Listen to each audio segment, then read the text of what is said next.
एक शख्स की गलती और करीब 1500 लोगों ने अपनी जान गंवा दी। अगर एक बात को सुन लिया गया होता तो शायद मानव इतिहास की समंदर में इतनी बड़ी त्रासदी ना होती। इसे इतिहास की सबसे बड़ी समुद्री आपदाओं में से एक माना जाता है।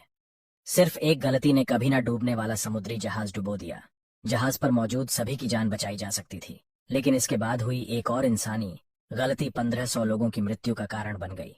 समंदर में बर्फ के पहाड़ों के बीच से गुजर रहे टाइटैनिक को एक नहीं अनेकों चेतावनियां दी गई थीं।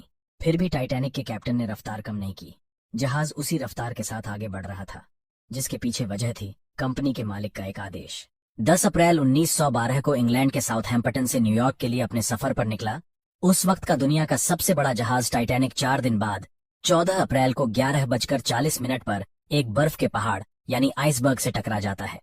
जहाज पर 3000 से अधिक लोग सवार थे। आइसबर्ग से टकराने के बाद जहाज को डूबने में 3 घंटे भी नहीं लगते हैं और अनसिंकबल यानी कभी ना डूबने वाला जहाज पानी में डूब जाता है। जिस पानी में टाइटैनिक डूबा उसका तापमान इतना कम था कि महज 15 मिनट के भीतर इंसान की हड्डी गल जाती। ये जहाज कभी डूबता ही नहीं अगर कैप्टन एडवर्ड जॉन स्मिथ लगातार 2 दिन से मिल रही आइसबर्ग की चेतावनी को गंभीरता से लेते। 14 अप्रैल को आइसबर्ग की 7 चेतावनी मिलती है, लेकिन कैप्टन और उनके क्रू इन चेतावनियों को नजरअंदाज करते हैं और जहाज रफ्तार के साथ आगे बढ़ता है। धीरे धीरे दिन ढला और शाम हो गई। इस दिन चांद नहीं निकलता है। ऐसे में दूर तक देख पाना और मुश्किल हो जाता है। 11:39 पर सामने एक बड़ा आइसबर्ग नजर आता है। जहाज को तुरंत दूसरी दिशा में मोड़ने के निर्देश दिए जाते हैं, पर काफी देर हो चुकी थी। आगे का हिस्सा आइसबर्ग से टकराकर क्षतिग्रस्त होता है और जहाज में पानी भरना शुरू हो जाता है। लोगों को लाइफ बोट के जरिए जहाज से नीचे उतारा जाता है। महिलाओं और बच्चों को प्राथमिकता दी जाती है, लेकिन जहाज पर सिर्फ 20 लाइफ बोट ही मौजूद थी, जिनसे सिर्फ 700 लोगों को ही बचाया जा सका। टाइटैनिक से सिर्फ 35 किलोमीटर की दूरी पर एसएस कैलिफोर्निया जहाज मौजूद था। टाइटैनिक को आखिरी मैसेज इसी जहाज से मिला था, जिसमें कहा गया था कि सावधान रहना, यहाँ कई आइसबर्ग मौजूद हैं। जिसके बाद रेडियो ऑपरेटर रेडियो को बंद कर देता है।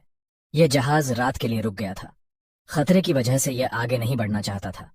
रेडियो सिग्नल बंद था, जिसकी वजह से टाइटैनिक के डूबने का मैसेज इस जहाज तक नहीं पहुंचा। टाइटैनिक में मौजूद लोग इस जहाज को देख पा रहे थे। टाइटैनिक से रॉकेट चलाए जाते हैं ताकि आसपास मौजूद जहाज की नजर पड़े और बचाने के लिए आ जाएं।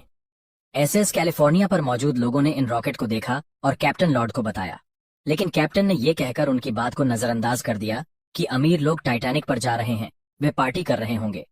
सुबह जब रेडियो ऑन होता और सिग्नल मिलते हैं तो ये जहाज वहां पहुंचता है जहां सिर्फ टाइटैनिक के डूबने के निशान रह गए थे। अगर कैप्टन लॉर्ड उन सिग्नल्स को गंभीरता से लेते तो 1500 लोगों की जान बच सकती थी। दूसरा जहाज जो टाइटैनिक के करीब था वो था आरएमएस कारपेथिया, लेकिन ये करीब होने के बाद भी 107 किलोमीटर दूर था।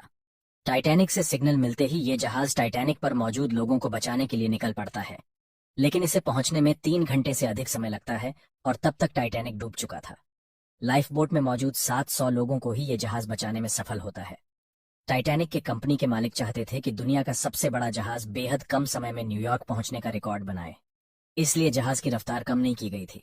साथ ही कैप्टन एडवर्ड स्मिथ का जहाज का कभी न डूबने पर भरोसा ही टाइटैनिक के डूबने की वजह बन गया।